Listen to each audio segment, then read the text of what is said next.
সোমবার ঘূর্ণিঝড় মান্থার প্রভাবে সৃষ্ট ভারী বর্ষণে উত্তরবঙ্গের একাধিক এলাকা জলমগ্ন হয়ে পড়ায় ব্যাপক ক্ষতির মুখে পড়েছেন কৃষকেরা।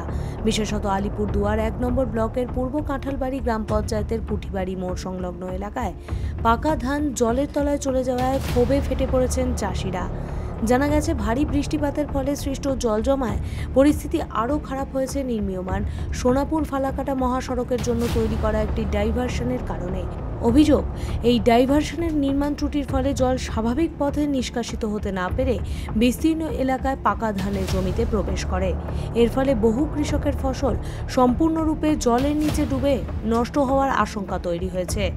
এই ভয়াবহ ক্ষতির মুখে পড়ে দিশেহারা কৃষকেরা দ্রুত জল নিষ্কাশন এবং ক্ষতিপূরণের দাবিতে আন্দোলনে নামেন। সোমবার সকাল 10টা নাগাদ সোনাপুর ফালাকাটা নির্মীয়মান মহাসড়কের পুটিমারি মোড় এলাকায় তারা পথ অবরোধ করে বিক্ষোভ দেখাতে শুরু করেন। প্রায় আধ ঘন্টা ধরে চলে এই বিক্ষোভ। এর ফলে মহাসড়কে যান চলাচল ব্যাহত হয়। খবর পেয়ে ঘটনাস্থলে আসে সোনাপুর থানার পুলিশ। পরিস্থিতি সামাল দিতে দ্রুত ঘটনাস্থলে পৌঁছান নির্মীয়মান মহাসড়ক কর্তৃপক্ষের প্রতিনিধিরাও। ন্যায্য ক্ষতিপূরণের আশ্বাস পেয়ে কৃষকেরা তাদের অবরোধ তুলে নেন। ধরে জলের তল থেকে আস্তে আস্তে আস্তে আস্তে ধানটা উঠছে।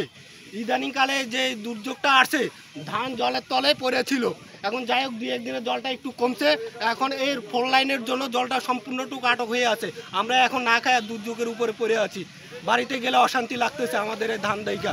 আমাদের কি ব্যবস্থা করবে? বাচ্চা কাচ্চা নিয়ে আমরা চলতেছি। দেখেন না পরিস্থিতিটা কি অবস্থা। আমরা যাচ্ছি এখন, ক্ষতিপূরণ দেখ আর রাস্তাটা ক্লিয়ার করে দেখ।